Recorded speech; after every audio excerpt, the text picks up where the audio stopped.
আসসালামু আলাইকুম ওয়া রাহমাতুল্লাহ। আজ আপনাদেরকে হযরত ঈসা আলাইহিস সালাম এবং একটি খুলির সাথে ঘটে যাওয়া ঘটনা শোনাব ইনশাআল্লাহ। হযরত ঈসা আলাইহিস সালাম একদা সিরিয়ার এক জঙ্গলের পার্শ্ববর্তী প্রান্তরের উপর দিয়ে কোথাও যাচ্ছিলেন। পথিমধ্যে তিনি একটি মৃত মানুষের মাথার খুলি দেখতে পেলেন। তিনি মহান আল্লাহ তাআলার নিকট প্রার্থনা করলেন, হে মহান আল্লাহ তাআলা, আমাকে তুমি এই মাথার খুলিটির পরিচয় জ্ঞাত করো। মহান আল্লাহ তাআলা বললেন, হে ঈসা, তুমি ওই মাথার খুলির নিকট জিজ্ঞাসা করলেই সবকিছু জানতে পারবে। তখন হযরত ঈসা আলাইহিস সালাম বললেন, হে খুলি, মহান আল্লাহ তাআলার হুকুমে তুমি আমার প্রশ্নের জবাব প্রদান করো। সঙ্গে সঙ্গে খুলির মধ্য হতে আওয়াজ এল, লা ইলাহা ইল্লাল্লাহু ঈসা রুহুলুল্লাহ। অতঃপর খুলিটি বলল, হে আল্লাহর নবী, আপনি আমার কাছে কি জানতে চান বলুন। এবার হযরত ঈসা আলাইহিস সালাম বললেন, তুমি কি পুরুষ নাকি মহিলা, পাপী নাকি পুণ্যবান, ধনী নাকি নির্ধন, লম্বা ছিলে না খাটো ছিলে, দাতা ছিলে নাকি কৃপণ ছিলে, আর তোমার নামটাই বা কি ছিল। খুলির মধ্য হতে জবাব এল, হে আল্লাহর নবী, আমি পৃথিবীতে থাকাকালে একজন বাদশাহ ছিলাম। আমার নাম ছিল যমজমা। আমার আকৃতি ছিল লম্বা, কোনো কিছুতেই আমার কোনো অভাব ছিল না। আমার ব্যবস্থায় রক্তবর্ণ পোশাকে সজ্জিত ৫,০০০ অতি রূপবতী যুবতী নর্তকী গায়কদের গানের তালে তালে নৃত্য করত। হে আল্লাহর নবী, আমার জীবনের আমোদ প্রমোদের কথা শ্রবণ করলে আপনি বিস্মিত হবেন। আমি যখন শিকারে বের হতাম, তখন আমার সহিত জরির পোশাক পরিহিত ১,০০০ অশ্বারোহী এবং চসাদা পোশাকধারী শিকারী গমন করত। আমার আগে পিছে ৪,০০০ গোলাম থাকত। হে মহান আল্লাহ তাআলার নবী, আমার অধীনে শতাধিক রাজাবাদশাহ ছিল। দিগ্বিজয়ের মাধ্যমে আমি তাদেরকে আমার অধীনস্থ করেছিলাম। আমার সেনাবাহিনীর বিশালতা ও যুদ্ধের বর্ণনা শ্রবণ করলে আপনি অবাক হয়ে যাবেন। আমি ৪,০০০ বছর যাবৎ নিরঙ্কুশ সার্বভৌম ক্ষমতার অধিকারী ছিলাম। আমি একজন সুপ্রসিদ্ধ যোদ্ধা ছিলাম আর ছিলাম অসীম সাহসী বীর। রূপে গুণে সেকালে আমার তুল্য কেউ ছিল না। আমি প্রতিদিনই ১,০০০ স্বর্ণমুদ্রা গরীব দুঃখীকে দান করতাম। হাজার ক্ষুধার্তকে আহার করাতাম এবং শত সহস্র বিবস্ত্রকে বস্ত্র দান করতাম। তবে এত কিছু করা সত্ত্বেও যে মহান আল্লাহ তাআলা নামক একজন সৃষ্টিকর্তা আছেন তা আমার জানা ছিল না। আমি ছিলাম অগ্নি উপাসক। হযরত ঈসা আলাইহিস সালাম পুনরায় মাথার খুলিকে জিজ্ঞাসা করলেন, তুমি কতদিন পূর্বে মারা গিয়েছ, তোমার মৃত্যু কিভাবে হয়েছিল, আর মালাকুল মউতের আকৃতি তুমি কেমন দেখেছিলে তা আমার কাছে বর্ণনা করো। খুলি বলল, আমি কয়েকশত বছর আগে মারা গেছি। হযরত ইলিয়াস আলাইহিস সালাম সেই জমানায় নবী ছিলেন। তিনি আমাকে সত্য ধর্মের দাওয়াত প্রদান করেছিলেন, কিন্তু আমি তার কথায় কোনো কান দেইনি। আমি একদিন রোদে বসেছিলাম, গরমে আমার মাথা ধরা অনুভব করলাম, সুতরাং আমি উঠে গেলাম। কিন্তু আমার শরীর ক্রমান্বয়ে খারাপ হতে লাগল। আমি শুয়ে থাকলাম, মোটেই শান্তি পাচ্ছিলাম না। পাত্রমিত্রগণ চিকিৎসার ব্যবস্থা করল, কিন্তু কিছুতেই কিছু হল না। এরূপ জ্ঞানহীন অবস্থায় বিছানায় পড়ে থাকলাম। বিহ্বল অবস্থায় আমি এক আওয়াজ শ্রবণ করলাম, কে যেন বলে উঠল, যমজমার প্রাণহরণ করে জাহান্নামে নিয়ে যাও। মালাকুল মউত আমার সামনে এসে উপস্থিত হল। ভয়ানক আকৃতির কাউকে আমি ইতিপূর্বে আর কখনো দেখিনি। তার মাথা যেন আসমানে ঢুকেছে এবং পা যেন জমিনে। এমন ভয়ঙ্কর মূর্তিতে সে আমার সামনে এসে দাঁড়ালে আমি দেখতে পেলাম যে তার অনেকগুলো মুখ রয়েছে। জীবনে কোনোদিন এত বেশি অসহায় বোধ করিনি। সে আমার দিকে অগ্রসর হল। হযরত ঈসা আলাইহিস সালাম এবার তাকে জিজ্ঞাসা করলেন, তুমি কি তার কাছে জানতে চেয়েছিলে যে এতগুলো মুখ কেন?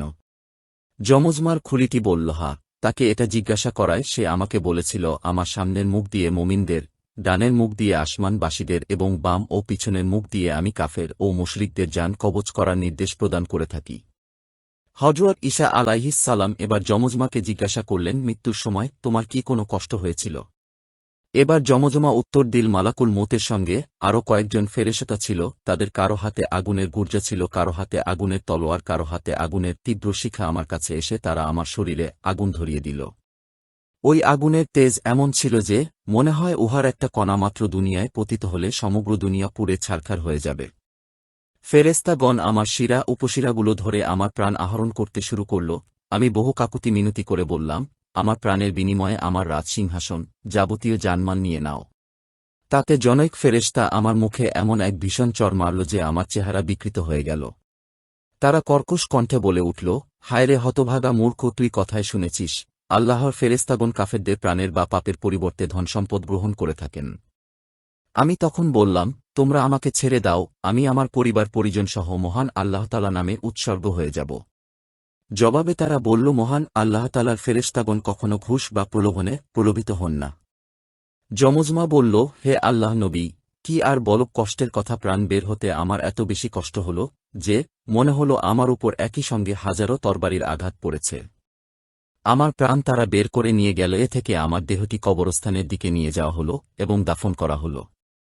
এটি আমি তখন জানতে পারলাম যখন আমার দেহে পুনরায় প্রাণ দেয়া হল। আমি জাগ্রত হওয়ার পরে দেখলাম চারদিকে মাটি আবৃত অন্ধকার কবরের মধ্যে আমি আবদ্ধ হয়ে আছি। আমি ভয়ে ও কষ্টে তখন এতটুকু হয়ে যাই। কিছুক্ষণের মধ্যেই দুই দিকের মাটি আমাকে চেপে ধরল। তখনকার কষ্টের কথা ভাষায় প্রকাশ করার মতো না, অথচ দুনিয়ার কেউই আমার সেই কষ্টের কথা জানতে পারল না। এত সব কষ্টের পরেও কিছু শেষ হল না। এই সময় আমার পার্থিব জীবনের দুই কাঁধে ফেরেশতা হাজির হয়ে বলে গেল, দুনিয়াতে তুমি যে সমস্ত ভালো মন্দ কাজ করেছ, এখন উহার ফল ভোগ করতে থাকো। অতঃপর মুনকার নাকের ফেরেশতাদ্বয় এমন ভয়ঙ্কর রূপ ধারণ করে আমার সামনে হাজির হল যে আমার অন্তর আত্মা এতটুকু হয়ে গেল। তারা কে উঠিয়ে বসিয়ে ভয়ানক গর্জনের সঙ্গে জিজ্ঞাসা করল, তোমার প্রতিপালককে কি বলতে হবে তা আমার জানা ছিল না। তাদের ভয়ে অস্থির অবস্থায় আমি তাদেরকে খুশি করার জন্য বললাম, তোমরাই আমার প্রতিপালক। এই কথা বলা মাত্রই তারা আমাকে আগুনের গুর্জা দ্বারা এমন জোরে আঘাত করল যে আমি মাটির সঙ্গে মিশে গেলাম। কিন্তু আশ্চর্যের বিষয় এই যে তারপরও আমার প্রাণ আমার দেহেই রয়ে গেল। তারা আমার দেহ ঠিকঠাক করে পুনরায় জিজ্ঞাসা করল, তোমার ধর্ম কি? আমি এর কোনো জবাব প্রদান করতে পারলাম না।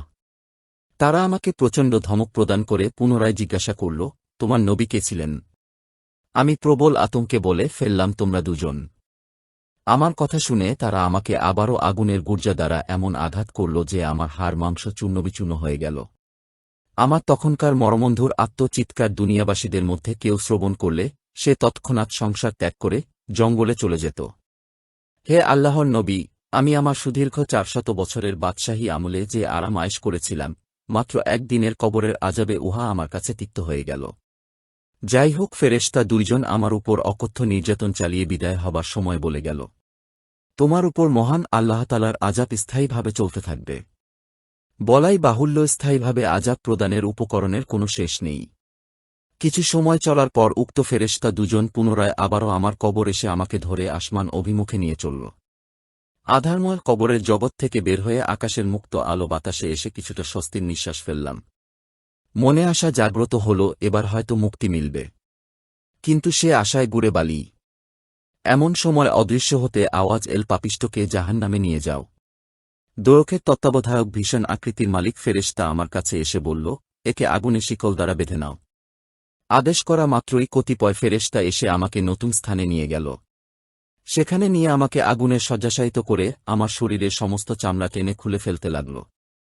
তারপর তারা আমার চামড়াবিহীন শরীরটাকে 70 গজ লম্বা আগুনের শিকলে বেঁধে সাপ বিচ্ছু পরিপূর্ণ এক গর্তে নিক্ষেপ করল।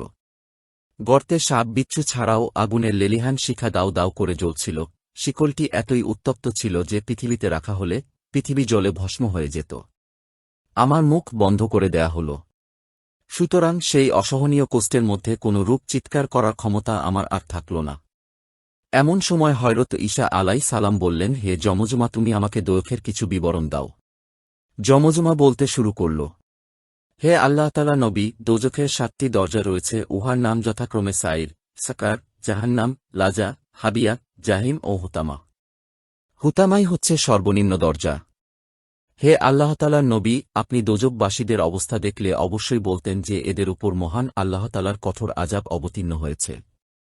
তাদের সামনে পেছনে ডানে বামে ও উপর নিচে ভীষণ আগুন দাউ দাউ করে জ্বলছে। আগুনে পুড়তে পুড়তে তাদের চেহারা কয়লার মতো কালো হয়ে গেছে। প্রতি মুহূর্তে তারা আর্তনাদ করছে। দোয়খবাসীগণ প্রচণ্ড ক্ষুধা ও তৃষ্ণায় চিৎকার করছে। তাদেরকে বলা হচ্ছে, ওহে হতভাগার দল, এখানে আবার খাবার দাবার কিসের? এখানে তোমাদের খাবার বস্তু হচ্ছে আগুন এবং আগুনের ইন্ধন হলে তোমরা। যমজমা বলল, হে আল্লাহ তাআলার নবী, এক সময় ফেরেশতাগণ আমাকে পূর্ববর্তী স্থান হাতে তুলে এনে এক নতুন অগ্নিময় গাছের নিচে নিয়ে গেল। উহার নাম জাক্কুম বৃক্ষ। ওই সময় আমি তাদের কাছে খাবার প্রার্থনা করলে তারা আমাকে ওই গাছের কিছু কাঁটাযুক্ত ফল খেতে দিল। আমি ক্ষুধার তাড়নায় উহা মুখে দিয়ে খেয়ে ফেললাম। কিন্তু জাক্কুম ফল আমার গলায় আটকে গেল। আমি তখন বমি করতে গেলে আমার গলা হতে টাটকা রক্ত নির্গত হল। কিন্তু ফলটি আমার গলায় আটকে রইল, কোনোভাবেই সে জাক্কুম ফল আমার গলা থেকে বের হল না। অসহ্য যন্ত্রণায় আমি অস্থির হয়ে গেলাম। আমি ফেরেশতাদের কাছে একটু পানি প্রার্থনা করলে তারা আমাকে এমন উত্তপ্ত পানি পান করতে দিল যে উহা পান করা মাত্রই আমার নাড়ি ভুঁড়ি গলে মলদ্বার দিয়ে বের হতে শুরু করল। আমার পায়ের তালা থেকে মস্তিষ্কের উপর পর্যন্ত সর্বাঙ্গে আগুন জড়িত ছিল। উহা থেকে একটু মুক্তির আশায় ফেরেশতাদের কাছে একটু কাপড় চাইলাম। তখন তারা বলল, ওহে বদবক্ত, তুই সারা জীবনে যে পাপ করেছিস, উহার পরিবর্তে তুই এই দৈখের আগুন ছাড়া আর কিছুই পাবি না। তুই নিজের সৃষ্টিকর্তা ও পালনকর্তা আদেশ মান্য করিসনি। তার প্রতিও নিয়ামত সমূহ ভোগ করেছে, অথচ তার শকর করিসনি। তুই মানুষের উপর নির্যাতন নিপীড়ন চালিয়েছিস, মানুষের হক ও ন্যায্য অধিকার খর্ব করেছিস, সুতরাং এখন সেই প্রতিফল ভোগ করতে থাক। তোর ইচ্ছে ও চাহিদা মতো তোকে কিছুই দেয়া হবে না। অবশেষে তারা আমাকে একজোড়া জুতা প্রদান করল। উহা পরিধান করায় আমার শরীরে রক্ত মাংস বিভলিত হয়ে নাক দিয়ে বের হতে লাগল।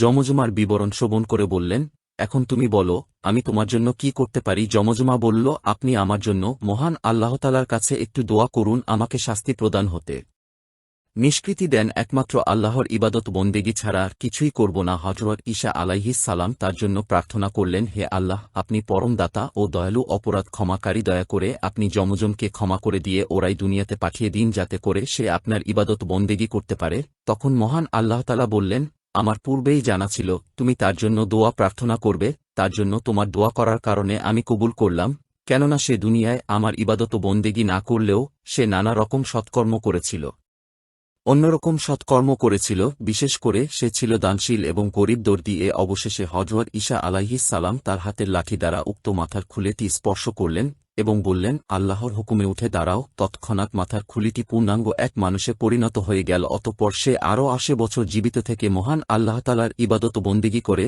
পুনরায় পরলোক গমন করল। আল্লাহতালা এবার তাকে পূর্ব জীবনের সমস্ত ত্রুটি মার্জনা করে তাকে বেহেশত প্রদান করলেন। সুপ্রিয় দর্শক মণ্ডলী, প্রতিদিন নতুন নতুন ইসলামিক ভিডিও পেতে আমাদের চ্যানেলটি অবশ্যই সাবস্ক্রাইব করুন, পাশে থাকা বেল আইকনটি প্রেস করতে অবশ্যই ভুলবেন না এবং সেই সাথে আপনার যে কোনো মতামত আমাদের জানাতে আমাদের ভিডিওতে অবশ্যই কমেন্ট করুন। আশা করি আপনারা সবাই ভালো থাকবেন এবং সুস্থ থাকবেন। আসসালামু আলাইকুম ওয়া রাহমাতুল্লাহ।